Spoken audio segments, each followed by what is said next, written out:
Ladies and gentlemen, welcome to the second part of our lecture on criminal matters, starting with points to consider when opting for self-representation. Self-representation. Have you previously been convicted of the same offense before? First point. Second point, ability to conduct your defense in English to avoid distortion of facts by the interpreter. 3. Knowledge about technicalities we'll be discussing about later on in our lecture. Do you have self-confidence and an ability to tell a lie without flinching, while cleverly distorting facts in your favor? Can you lie? Okay. Patience, listening, and analytical skills also a prerequisite. Now we come into the second part. This is called Guide to Defending Some Cases. This is a short guide on how to defend some of the cases you might be facing, unfortunately. Let's start with housebreaking. Is there any CCTV evidence of the crime? Is there any fingerprints evidence available?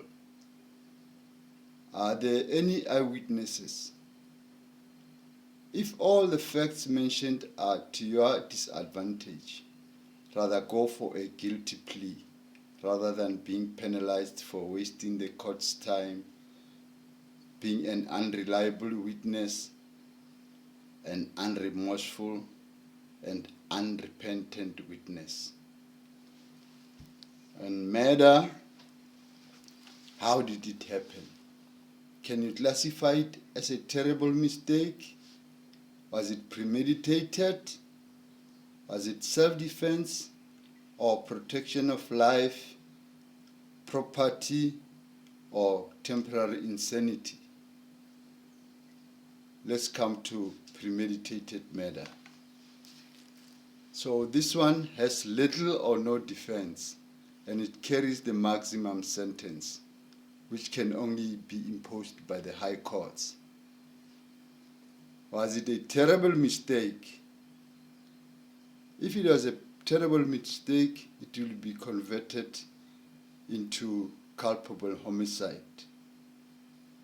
And culpable homicide is commonly blamed on negligence on your part.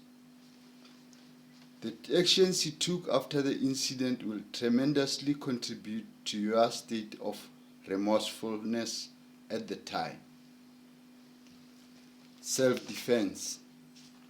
Self-defense must still be proven in court whether it was justified or not. Protection of life. Its legality to be proven too. Protection of property.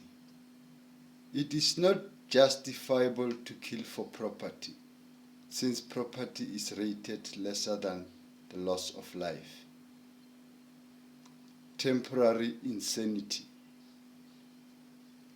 Temporary insanity is loss of consciousness and judgment to situations around you.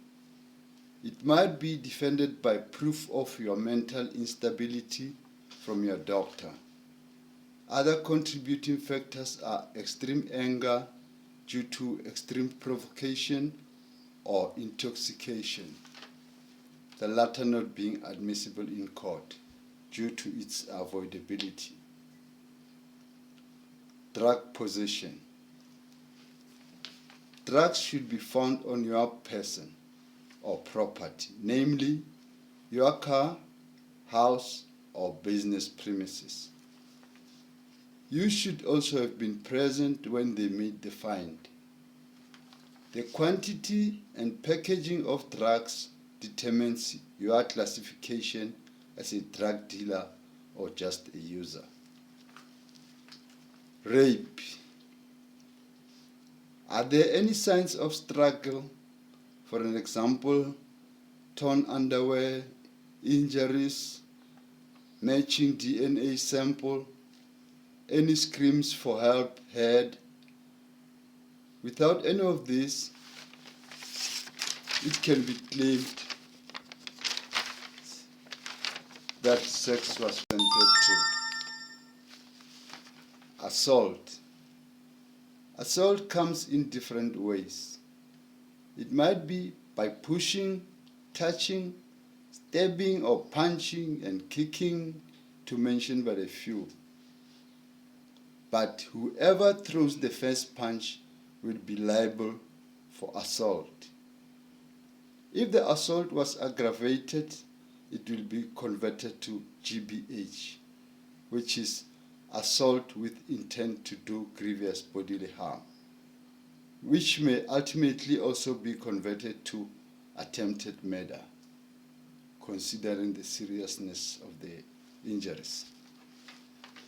Statutory rape, having sex with a minor.